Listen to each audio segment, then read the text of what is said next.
Hi friends, ఎలా ఉన్నారు? ఈరోజు కమ్మగా ఉండే సొరకాయ పులుసుని ప్రిపేర్ చేసుకుందాం. ఎలా చేయాలో చూపిస్తాను.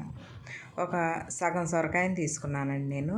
ఒక మీడియం సైజు ఉల్లిపాయ, 2-3 పచ్చిమిర్చి చిలుకలు తీసుకున్నాను.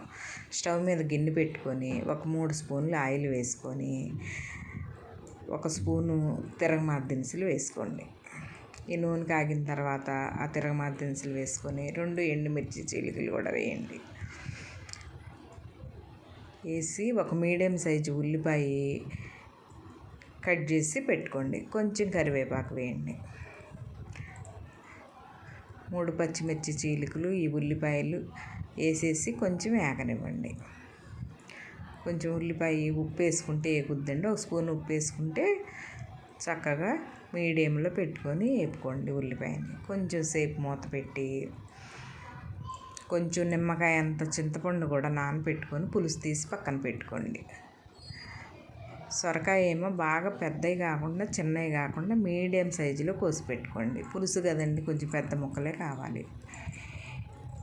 ఈ ఉల్లిపాయ వేగిన తర్వాత ఒక 1/2 స్పూను మెంతిపిండి వేయండి. దీంట్లో మెంతిపిండి వేసి పులుసు కదండి, మెంతిపిండి బాగుంటుంది. 1 స్పూను అల్లం వెల్లుల్లి పేస్ట్ కూడా వేయండి.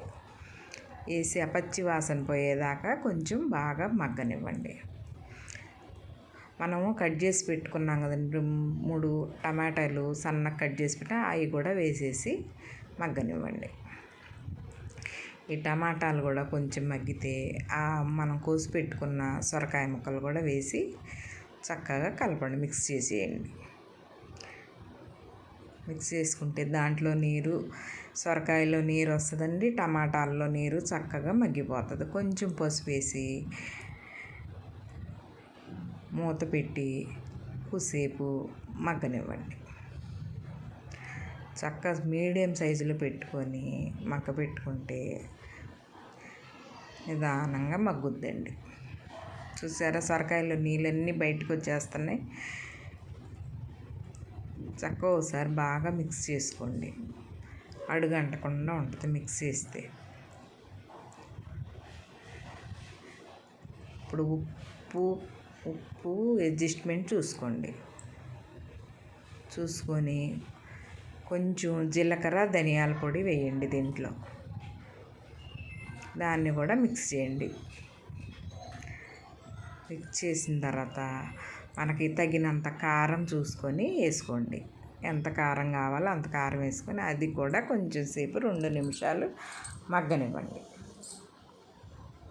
అన్నీ మిక్స్ అయిపోయి చక్కగా ముక్క పట్టి చక్కగా మీడియం సైజులో స్టవ్ పెట్టి మగ్గనివ్వండి.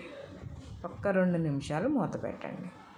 మూత పెట్టిన తర్వాత మనము చింతపండు పులుసు ఒకటి తీసి పెట్టుకున్నాం కదండి, ఆ పులుసుని దాంట్లో వేసేయండి.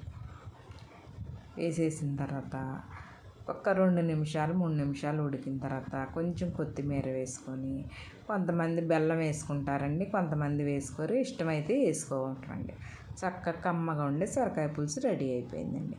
మీకు ఈ రెసిపీ నచ్చితే లైక్ చేయండి, షేర్ చేయండి, సబ్స్క్రైబ్ చేయండి.